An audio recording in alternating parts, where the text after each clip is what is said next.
Kabupaten Natuna sekitar 1-2 tahun yang lalu. Mulai dari harga Rp25.000 sampai 4. Energi Sukses Bisnis hanya di RRI Pro 3, Jaringan Berita Nasional. Energi Sukses Bisnis malam hari ini kami akan mengusung tema Winning Line, Fashion Batik Tradisional Desain Kekinian.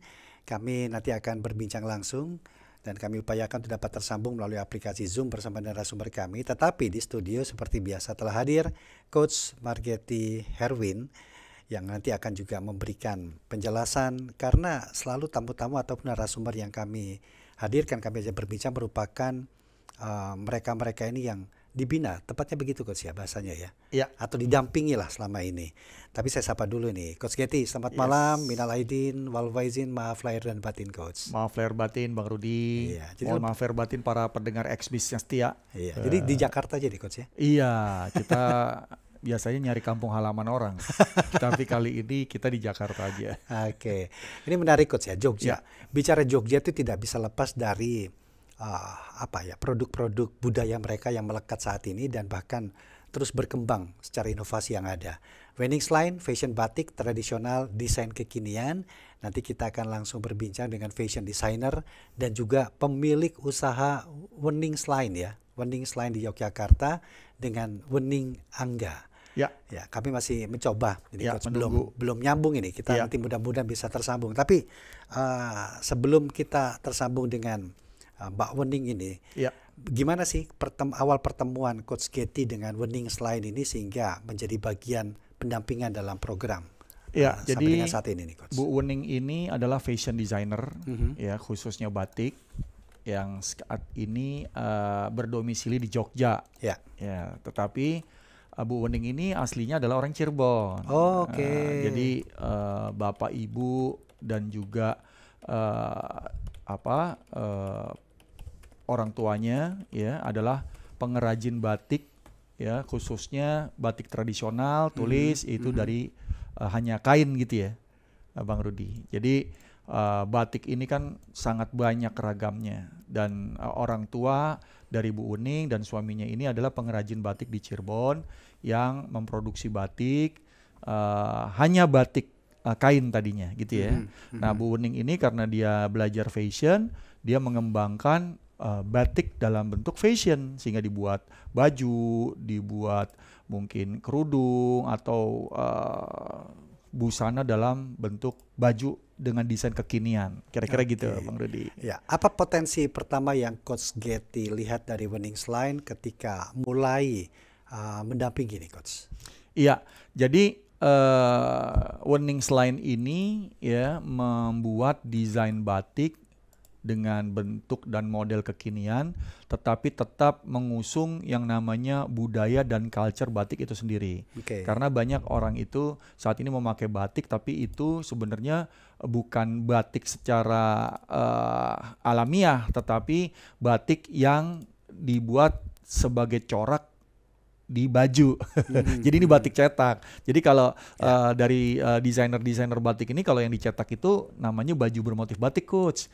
Itu bukan batik. Nah, makanya generasi penerus dari pengrajin batik ini perlu dengar nih ya ide inspirasi dari Bu Wening, bagaimana Bu Wening ini berhasil untuk membuat fashion dari batik ini ya, bahkan sudah fashion show di mana-mana Bang Rudi, di luar negeri pun sudah fashion show Winning Line ini dan sudah punya banyak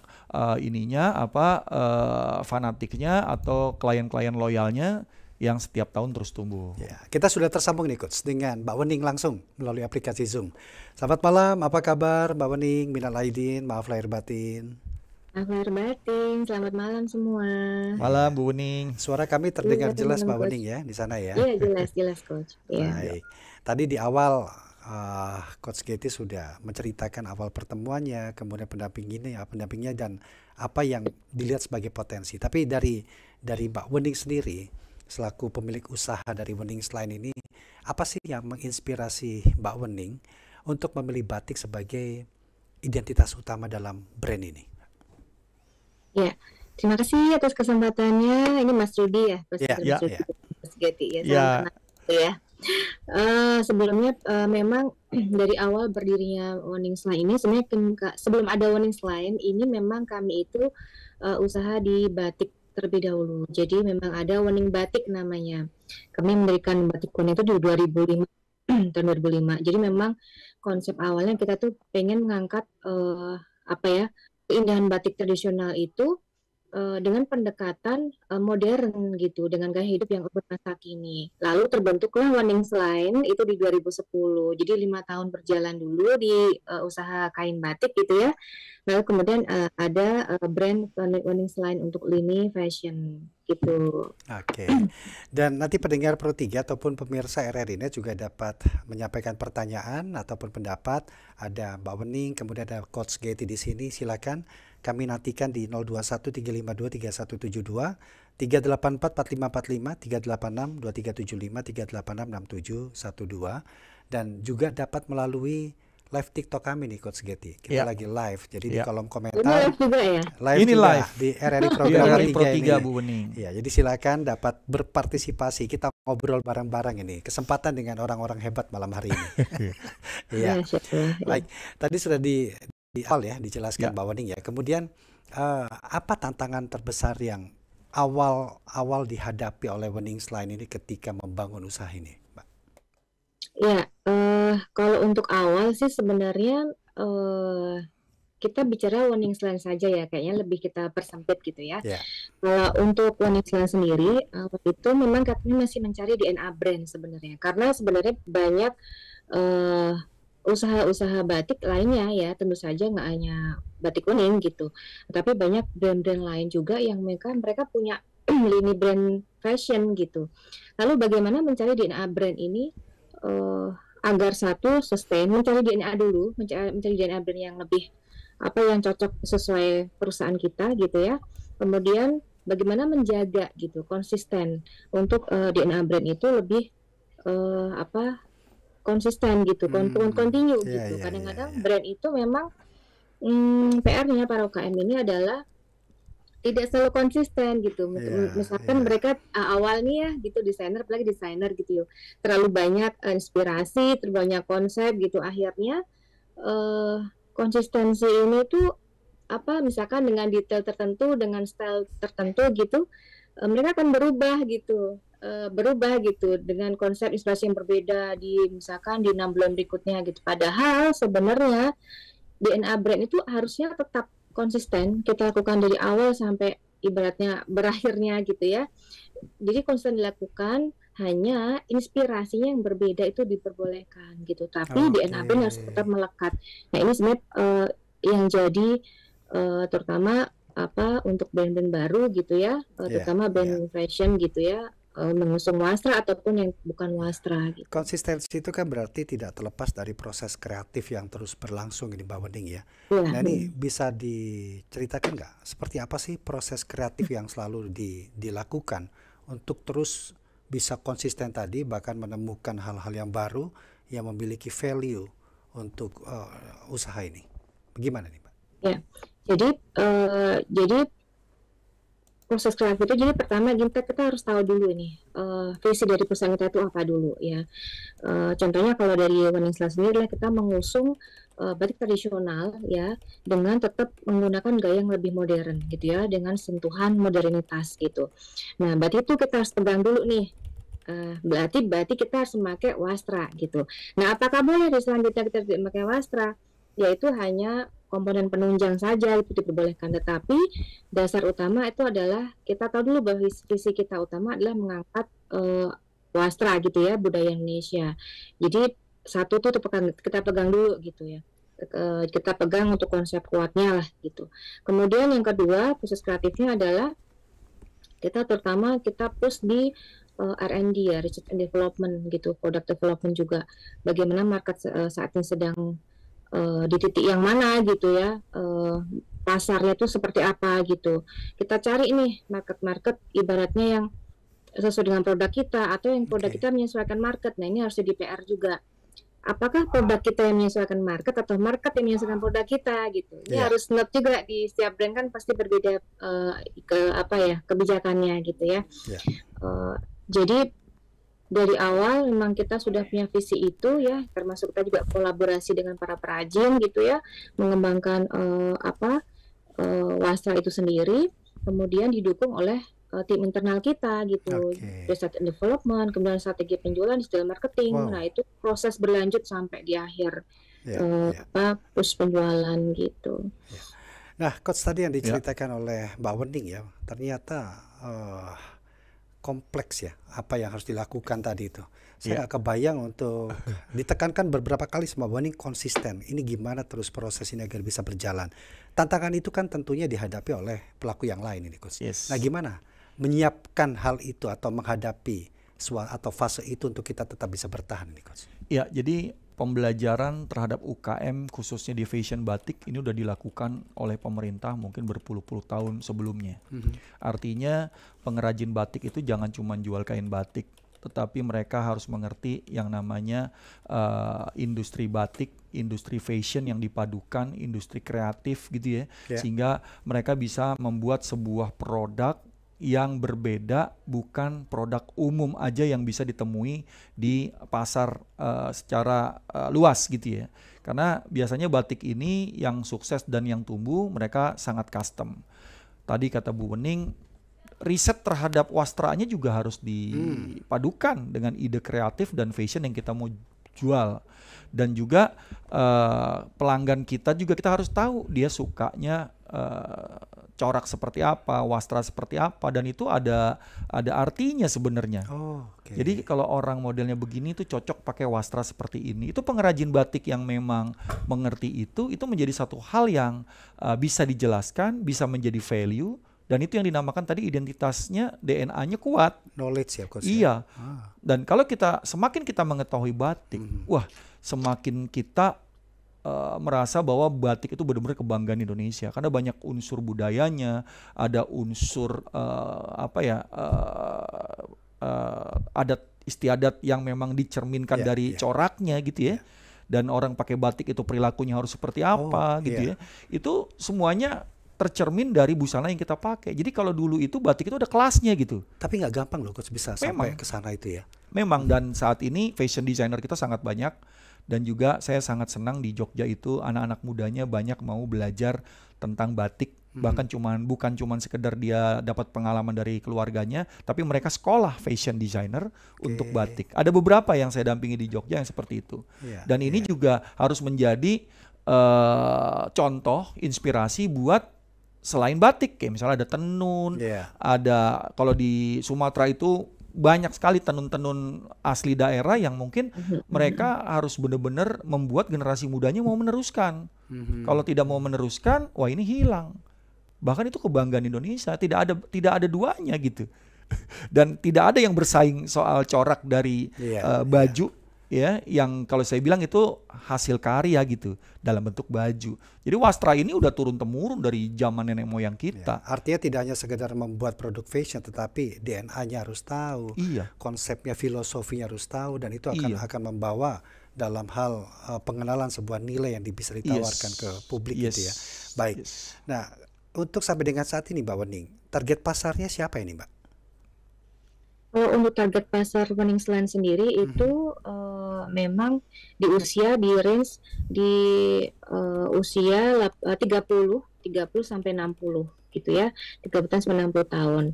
Biasanya wanita-wanita aktif gitu ya, wanita kerja gitu. Aktif itu tidak hanya yang bekerja sebenarnya, tetapi traveling itu juga oke gitu ya, wanita yang ikut sosial di komunitas sosial gitu. Itu sih biasanya segmennya. Ini saya sambil lihat-lihat Google ini Mbak produknya. Memang cakep-cakep banget nih coach ya. Jadi memang ya inilah bukti bahwa fashion designer kemudian bisa membaca tren ke depan. Artinya dengan penguatan segmentasi pasar, tidak hanya bermain di corak, tetapi bagaimana produk ini digunakan seseorang itu bisa memberikan nilai lebih tadi. Nah, Mbak Wening, dari sekian banyak yang terus berinovasi ataupun terus menjaga konsistensi tadi, gimana Wening Line ini tetap bisa menjaga kualitas dari setiap produknya, terutama ketika permintaan itu akan mengalami peningkatan? Ya, jadi memang jujur kalau untuk produksi itu itu sudah wajib ain bahasanya kalau di kami ya, kualitas itu harus premium lah ibaratnya. Jadi Wow. meskipun kita juga menyediakan untuk corporate ya, corporate order gitu, jadi Ya, kayak seragaman ya. kantor gitu. Jadi memang quality itu nomor satu. Even though itu seragaman atau itu mau dia private order apalagi gitu ya. Jadi quality control itu kita ada beberapa orang yang khusus dan itu dilakukan 3 sampai 4 kali diproduksi gitu. Jadi benar-benar dijaga. Apalagi kalau memang barang itu untuk sampling untuk ekspor gitu ya ke luar negeri. Jadi memang kesalahan sedikit saja itu harus dikembalikan lagi ke produksi gitu. Itu tahapannya memang harus seperti itu kalau di kami diproduksi gitu ya di Warnings Line. Jadi memang apalagi konsumen yang memang itu untuk sampling gitu ya, dan kalau di luar negeri itu kan masih ekspor kan kita masih belum banyak. Jadi kayak sampling, kemudian nanti dia akan order per sampling gitu, dia masih order sekitar skodi gitu ya per item gitu. Jadi dan kalau misalkan yang kayak corporate yang seragam banyak, apalagi itu kadang-kadang kita memang, Mbak, kami nggak perlu yang rapi, nggak perlu yang, tapi harganya murah. Ada juga yang seperti itu gitu ya di perusahaan gitu. Satu yang kami jaga adalah sustainability juga. Jadi lebih ke tidak hanya murah gitu, tapi juga pemberdayaan dari SDM itu juga kayak penghasilan gaji juga tidak boleh rendah. Itu harus kita jaga juga gitu. Jadi kesinambungan dari quality control itu ada, kita harus punya tahapan itu. Jangan sampai harga murah tapi ini terlewati gitu. Itu kita itu nggak banget lah di Warnings Line gitu. Jadi emang kualitas itu nomor satu kalau di kami. Oke, gitu. baik. Mbak Wening, Coach Katie, kita break dulu ya. Nanti kita lanjut lagi. Coach, nanti tolong jelaskan juga ini dari sisi masalah menjaga kualitas tadi, kemudian hal-hal penting lain yang mungkin harus dilakukan atau yang bisa disarankan bagi pelaku usaha fashion, terutama bagaimana bisa membaca tren pasar itu seperti dilakukan Warnings Line ini. Oke, dan pendengar, nanti kami undang Anda di 021 352 3172, 384 4545, 386 2375 dan 386 6712. UMKM di Kabupaten Natuna sekitar 1 sampai 2 tahun yang lalu, mulai dari harga Rp25.000 sampai Energi sukses bisnis hanya di RRI Pro 3, jaringan berita nasional.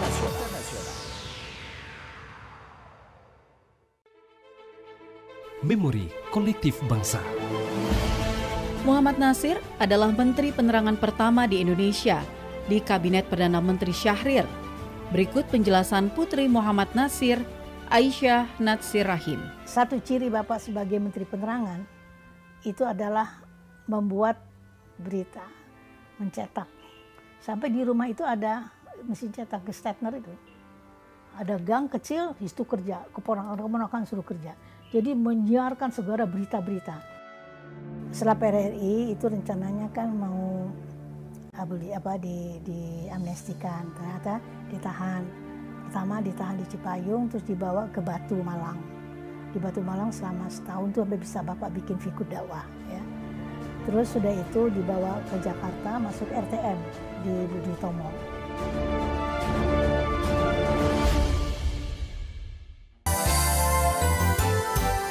Pro 3, jaringan berita nasional. Banyak UMKM di Kabupaten Natuna sekitar 1 sampai 2 tahun yang lalu, mulai dari harga Rp25.000 sampai Energi sukses bisnis hanya di RRI Pro 3, jaringan berita nasional. Baik pendengar, kita lanjutkan dialog Xbiz Warnings Line Fashion Batik Tradisional Desain Kekinian. Masih bersama dengan narasumber kami, Wening Angga, fashion designer dan pemilik usaha Warnings Line di Yogyakarta. Dan tentu Coach Marketing Herwin juga masih bersama kita di malam hari ini. Baik, saya sebelum ke Mbak Wening lagi nih, ingin penasaran juga kepada Coach Katie nih Coach ya, dengan beberapa apa yang tadi disampaikan oleh Mbak Wening tadi. Jadi gimana Coach kita, apakah kerap kali ketidakkonsistenan dalam menjaga kualitas produk itu menjadi hal yang kerap ditemui di lapangan? Kemudian bagaimana atau apa yang bisa Coach Katie sarankan bagi pelaku usaha sejenis seperti ini untuk tetap relevan dengan tren pasar yang ada saat ini atau bahkan membaca tren ke depan? Gimana nih? Ya, jadi saya dampingi bukan cuma satu pengusaha batik. Di Jogja ada beberapa, sebelumnya juga saya dampingi dari daerah lain gitu ya, dari Pekalongan ya, terus pernah dari Sawalunto gitu ya, yang namanya juga busana tradisional dari kain tenun gitu ya, dan juga ada batiknya.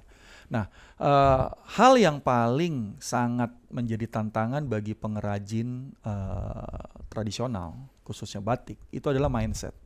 Karena batik ini jangan sampai dia masuk ke pasar yang red ocean. Artinya red ocean itu banting-bantingan harga, jual dengan harga murah, terus akhirnya dia kenapa bisa berganti corak atau berganti, karena dia ngeliatin, oh yang ini laku, dia bikin yang ini. Oh yang ini laku, dia bikin yang ini. Nah, itu namanya dia dagang batik.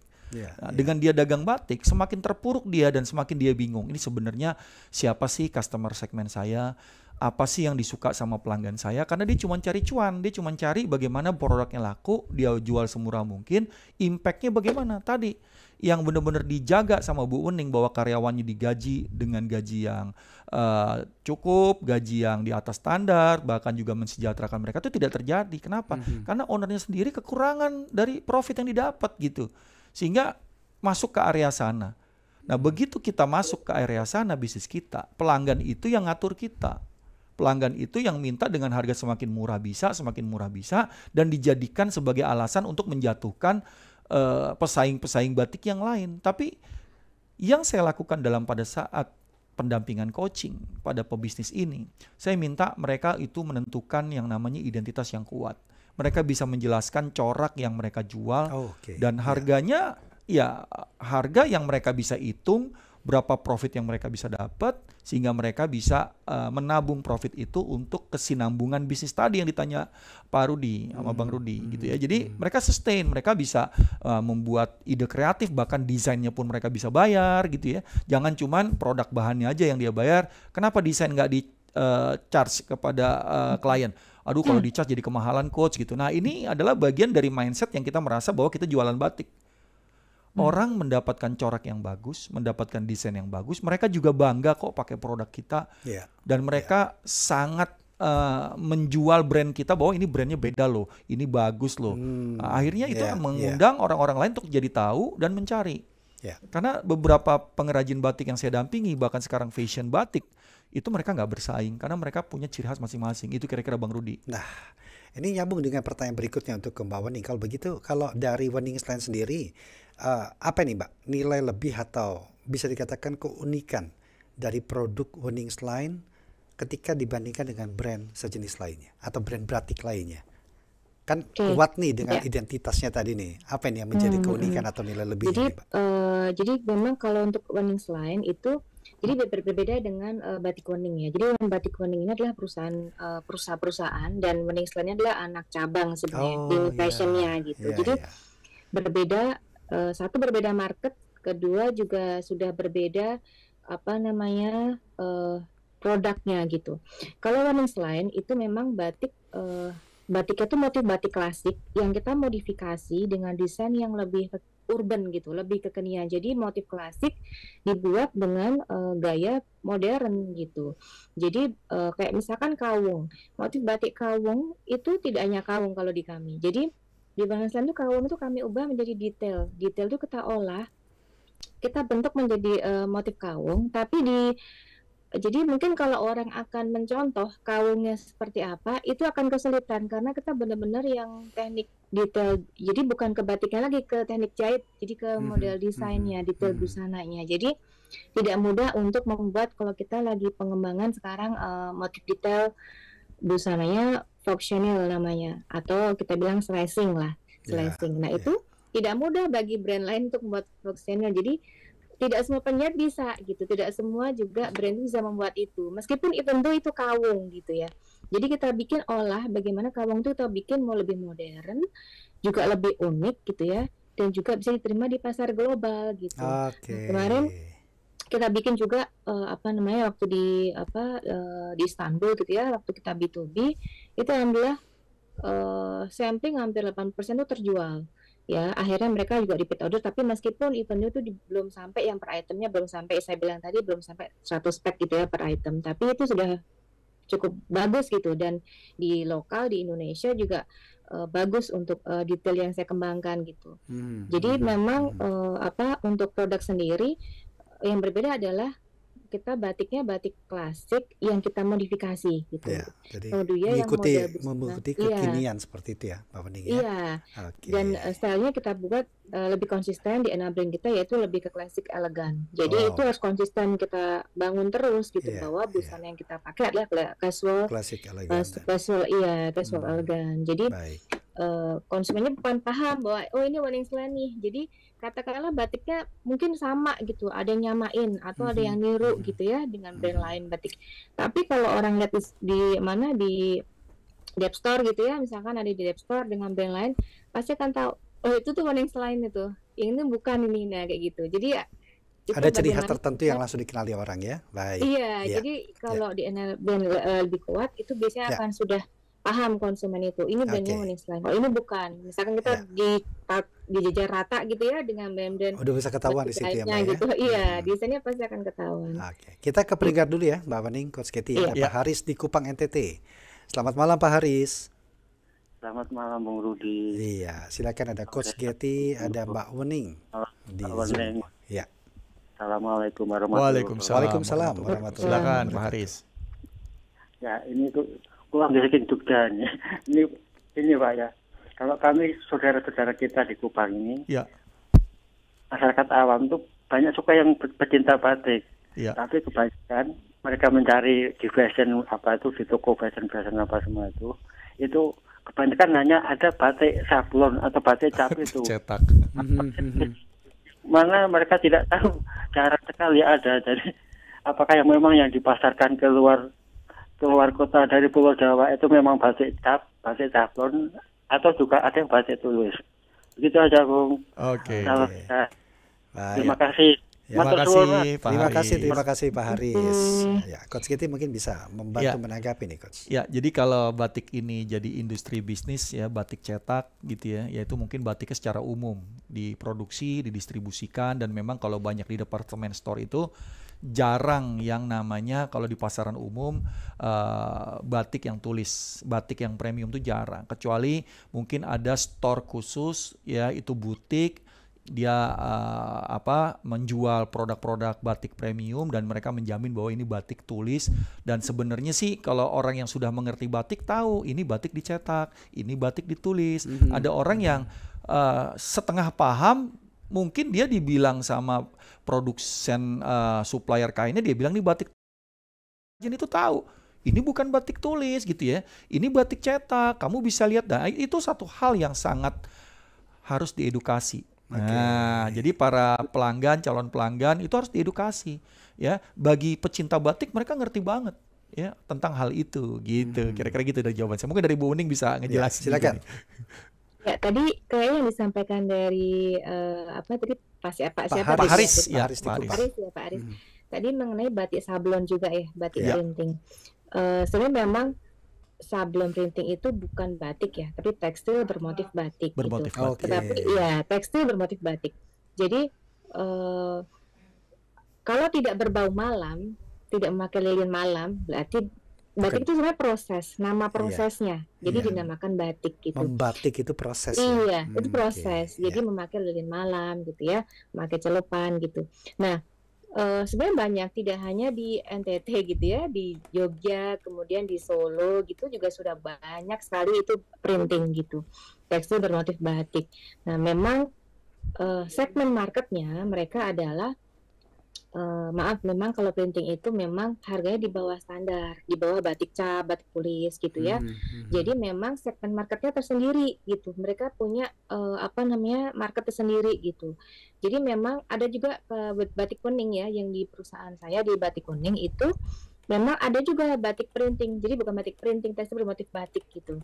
Nah, memang itu khusus marketnya berbeda. Memang yang untuk menengah ke bawah. Jadi memang harganya lebih murah dan bisa diorder untuk sampai ribuan packs gitu ya, dan lebih cepat prosesnya. Untuk skala kesalahan juga lebih minimal memang.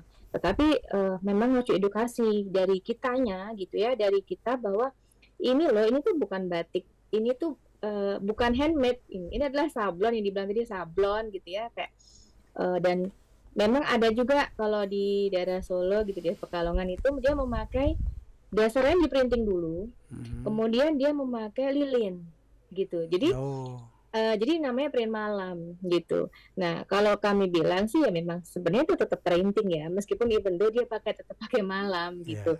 Jadi ada kadang yang belum terlalu paham ya, memang kita harus belajar mengedukasi gitu ya, tetap konsumen bahwa ibu bapak ini adalah print malam gitu. Ya, meskipun ini memakai malam, tapi dasarnya basicnya adalah dia printing. Gitu. Cuman kadang-kadang saat kita mengedukasi seperti itu, kadang konsumen itu, oh iya toh mbak, memang ada yang menerima gitu. Atau bahkan sama perajin yang kita ada di daerah gitu, tetap ngotot, meskipun pakai malam kan tetap ini namanya batik gitu, ngeyel gitu. Tapi ya sudah lah ya gitu. Tapi at least kita sudah paham bahwa kita menyampaikan konsumen itu bahwa ini loh, ini adalah batik pure handmade, ini adalah print malam, ini printing, nah itu disampaikan. Tinggal bagaimana konsumen itu akan memilih sendiri gitu. Bagaimana dia akan menghargai, oh saya akan beli yang handmade gitu, atau bagaimana gitu. Ya, kita beralih ke pendengar lainnya nih Coach Katy. Ada Bu Dinda di Bogor. Selamat malam Bu Dinda. Malam Bung Rudi. Iya. Waalaikumsalam warahmatullahi wabarakatuh. Maaf lahir batin Bu Dinda, apa kabar? Salam Coach Katy. Taqabbalahu minna wa minkum, taqabbalahu ya karim Coach Katy. Mohon maaf lahir dan batin maaf ya. Maaf lahir batin Bu. Bung Rudi juga mohon maaf lahir dan batin. Sama-sama ya, maaf lahir batin Bu Dinda. Ini mau dua pertanyaan sekaligus untuk keduanya. Coach Katy dan Bung Rudi. Mudik kah? Nggak mudik saya. Kalau saya kan nyuri-nyuri mudiknya di waktu libur. Iya benar. Kalau Bung Rudi kedengarannya mudik sih Coach Katy. Oh iya, pulang kampung beneran. Iya pulang kampung beneran, cuma dekat. Kalau Coach Katy kan lumayan jauh. Ya, barat. Iyalah, Coach Katy mudah-mudahan sehat walafiat. Amin. Ya. Bung Rudi mau tanya langsung ke ke Bung ya. Ya, silakan. Bu Wening tadi sudah sempat dengar uraian Bu Wening dari awal tadi ya. Sepertinya sudah lengkap semua ke Katy ya. Iya. Sepertinya lengkap semua dari mulai marketingnya, jenisnya dan semuanya begitu ya. Nah, ini mau pertanyaan nih Bu Wening. Saya punya satu batik yang sangat saya sayang. Itu batik Madura. Itu dari awal beli sampai sekarang itu nggak berubah. Dia punya contoh. Saya nggak tahu itu mungkin batik tulis ya Bu Wening ya. Sampai saya mau dibikin baju kah apa begitu. Mikir-mikir takutnya salah bikin nanti akhirnya ini Coach Katy akhirnya nanti motong gitu ya. Iya, nyesel gitu tuh. Jadi luar biasa itu batik Madura. Nah, untuk batik Madura ini sebaiknya diapain ya Bu Wening ya? Supaya saya bisa pakai dengan bangganya begitu Bu Wening. Oke, baik. Ya. Menurut Coach Katy, Ibu Wening ini karena dari paparannya, dari uraiannya tadi kayaknya sudah lengkap. Apa yang perlu ditambah lagi untuk Bu Wening supaya semakin sukses begitu? Ya, terima kasih Bu Dinda. Ya, Bu Wening yang jawab dulu deh. Terima kasih Bu Dinda. Kalau untuk kain ya, sebenarnya juga banyak kain Bu. Saya banyak kain yang masih belum terpakai gitu ya. Kalau eman tulis-tulis tuh ya yang harga kita 5 jutaan gitu ya, yang di atas 5 gitu, saya pasti mengolahnya tidak pakai potong. Jadi dibikin bagaimana di styling, kita styling di patung dulu, kita bikin drape atau kita bikin desain dengan cara draping di patung. Jadi tidak memakai proses pola potong. Nanti kita pentulin tuh Bu, mau dibikin apa gitu ya, baru nanti diserahkan ke produksi. Itu biasanya seperti itu, dibujur gitu, jadi tidak dipotong. Kalaupun ada banyak konsumen dapat order juga, itu yang dia memakaikan batik tulis gitu ya, dari pejabat-pejabat gitu ya, yang biasa untuk acara event gitu ya, itu koleksi mereka banyak sekali, tulis, tenun yang mahal gitu ya, yang tidak mau dipotong. Dan memang kami menyarankan juga nggak dipotong. Kita buat sarung tumpang gitu ya, dibikin bawahan sarung, itu tidak pakai potong. Jadi kita sudah tidak pakai proses potong gitu. Kecuali memang dari konsumen, nggak apa-apa Mbak, yang mahal dipotong aja gitu. Itu ya itu dari pivot order ya, dari konsumen. Biasanya kita nggak pakai proses pola potong. Begitu Bu Dina. Semoga membantu ya. Iya. Kalau dari Coach Katie sendiri tadi? Iya, jadi saya sebagai coach selalu men-challenge siapapun yang saya dampingi. Artinya pada saat pebisnis yang sudah tumbuh ini merasa nyaman gitu ya, merasa semuanya sudah dia capai, dia sudah melakukan banyak hal, disitulah sebenarnya masalah akan muncul di kemudian hari. Jadi kalau kepada Bu Wening yang saya coaching adalah, ayo Bu, inovasi apa lagi gitu ya. Pasar arahnya kemana, pesaing ibu terdekat apa yang dilakukan. Jadi bukan kepada kesalahan, tapi kepada opportunity baru yang harus selalu diambil.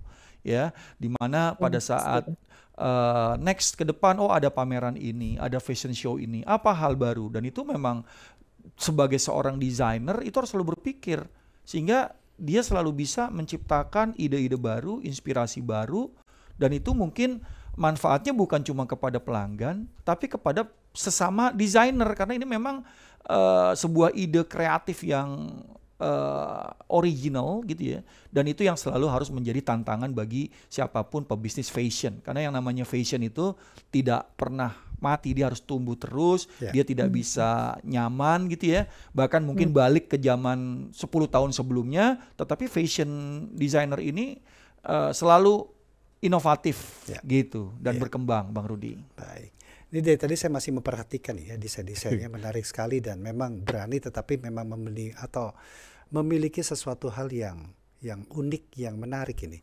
Nah, di mana ini biasanya untuk bisa diakses oleh masyarakat ini, Mbak Wening? Ada selain kalau butiknya di mana? Mungkin di sosial media atau e-commerce itu gimana? Kalau di sosial media kita ada di website juga, ada di www.weningsline.com dan juga ada di Instagram yang selalu update. Biasanya kita lagi ada promo nih gitu ya, up to 50% gitu ya, karena after sale Lebaran gitu ya. Jadi Instagram, kemudian juga bisa ada link yang di bio Instagram itu ada di WhatsApp, jadi langsung ke admin saja, bisa langsung ke situ. Oke. Instagramnya lengkap ini, jadi pendengar nanti bisa akses ke sana. Kalau boleh tahu ini kisaran price-nya, karena kan segmentasinya sudah jelas ya siapa penggunanya di target di situ. Berapa ini kira-kira? Atau di kisaran berapa ini, Mbak Wening? Ya, kalau di produknya, di produk premium itu dari 500.000 gitu ya, sampai di harga 2,5 juta gitu. Kalau yang di momentum seperti after Lebaran gitu ya, Lebaran berbeda dengan Lebaran. Nah, after Lebaran ini kita juga sedikit melakukan pivot gitu ya. Kita mulai price di harga 399 gitu, pokoknya under 500.000. Wow, bervariasi, banyak pilihan kok. Apalagi sekarang habis Lebaran kan, low season. Habis Lebaran berbeda soalnya ya. Low season, ambil kesempatan ini. Bukan begitu Coach ya? Iya. Nah, Coach, kalau bagi pendengar atau masyarakat yang ingin mengikuti jejak Mbak Wening, tadi kan runut sekali jelaskan ini ya. Apa dulu yang dimulai nih? Apa dulu sebagai modal ini Coach? Jadi kalau kita mau membangun usaha atau kita sudah punya usaha, teman-teman pebisnis yang sekarang mendengar itu tidak boleh menutup diri gitu ya. Menutup diri itu nggak mau kenal sama sesama pebisnis yang sama jenis bisnisnya, tidak mau ikut belajar di kelas-kelas sesama pebisnis gitu ya. Misalnya kayak Bu Wening ini kan adalah bagian dari Dekranasda, terus juga BI-nya aktif, binaannya BI, BRI. Jadi Bu Wening ini ya AFC. asosiasi ya Bu. Jadi aktif sehingga selalu berinteraksi dan tidak merasa bahwa sesama pebisnis sejenis ini pesaing. Enggak. Justru di sini saling berbagi ekosistemnya pengalaman. terbentuk ya. Dan saya dampingi yang namanya Jogja Fashion Dunia. Ini kumpulan dari pengusaha khususnya kerajinan, batik, craft gitu ya. Terus juga ada fashion. Ini mereka terus mendapatkan pembelajaran dari desainer-desainer top, coach, mentor bisnis, sehingga mereka belajar terus, apalagi dengan digital mereka diajarin gitu ya, sehingga ini menjadi bagian dari kita bersama-sama membantu masyarakat sekitar. Karena kalau bisnis kita tumbuh, otomatis pengrajin batik yang mensuplai ke kita juga tumbuh. Kalau kita memang melibatkan produksi bagi masyarakat sekitar akan mendapatkan pekerjaan positifnya juga. Nah, ini pemberdayaan masyarakat, dan ini yang harus dilakukan bagi para desainer, pengusaha yang ada di daerah untuk juga membantu sekitarnya. Dan saya sebagai coach selalu memberikan program-program pendampingan yang teman-teman UKM ini bisa cek. Di mana tahun ini saya akan dampingi 3.000 UKM. Silakan bagi yang belum mendaftar, coba cek di website saya coachmargeti.com atau cek di Instagram saya juga di Coach Getty atau Sempurna Expo 2025. Insya Allah kita akan dampingi ribuan UKM setiap tahunnya, dan juga tahun-tahun sebelumnya sudah banyak UKM yang kami dampingi. Sekarang udah menjadi agen perubahan juga. Kayak Bu Wening ini mendampingi juga banyak. Dan fungsinya UKM memang harus naik kelas, Coach. Tidak dipelihara dalam skala seperti itu, harus naik dia, harus punya daya saing. Dan Anda tidak bersaing dengan siapapun bisnis yang sejenis. Kalau Anda paham bagaimana membangun bisnis, Anda paham bagaimana membuat produk Anda itu unik, dan juga rezeki masing-masing itu ada. Ini masih lanjut, masih ada sebelum nanti ditutup ya oleh Coach Getty. Tapi saya masih satu penasaran untuk Mbak Wening ini. Strategi ke depan ini, Mbak, apa yang akan di atau mungkin saat ini juga sedang dipikirkan untuk dilakukan Wening Line untuk bisa bersaing di industri batik dalam negeri dan semakin memperluas pasar dunianya ini, Mbak? Ya. Jadi strateginya yang kami laksanakan, jadi kemarin sempat habis Lebaran nih kita sempat rapat gitu ya, meeting dengan tim gitu ya. Ada beberapa strategi yang perlu kita push, yaitu strategi produk. Jadi lebih ke memfokuskan diferensiasi produk gitu ya, lebih meng-push gitu ya. Kemudian after Lebaran ya, apalagi kita juga melakukan pivot gitu ya. Jadi biasanya outfit Lebaran kita berarti sekarang adalah outfit back to work gitu ya, atau kembali ke gaya gitulah bahasanya. Jadi langkah baru menuju ke semangat baru gitu after Lebaran, after Raya. Gitu. Tematik ya, berarti ya. Iya, jadi lebih ke pembuatan produk yang memang kita juga tidak pricey gitu, jadi harganya lebih murah gitu. Nah nanti kemudian di bulan Mei kita sudah punya strategi juga, kita akan membuat konsep desain yang baru gitu ya. Ini juga lagi proses batik untuk proses berjalannya untuk konsep yang di bulan Mei gitu ya, sudah berjalan, nanti akan diproduksi di bulan Mei dan launching juga di bulan Mei.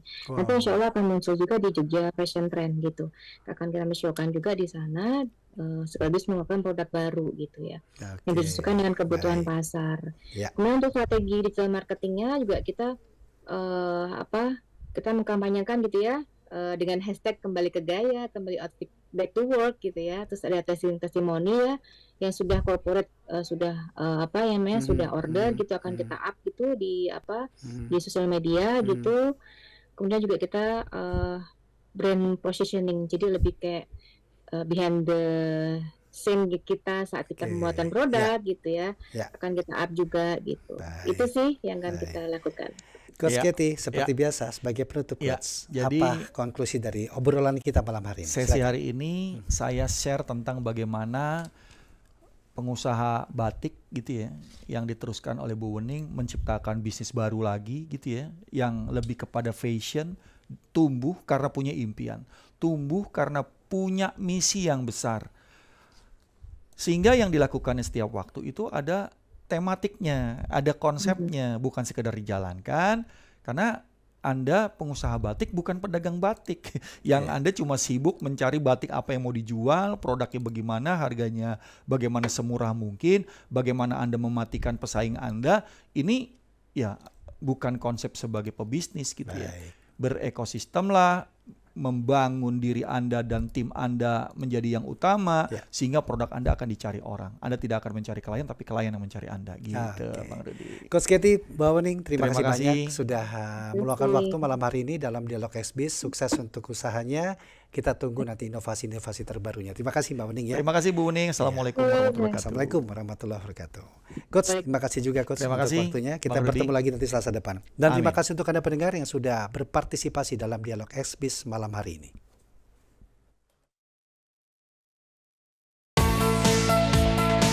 Banyak UMKM di Kabupaten Natuna sekitar 1-2 tahun yang lalu.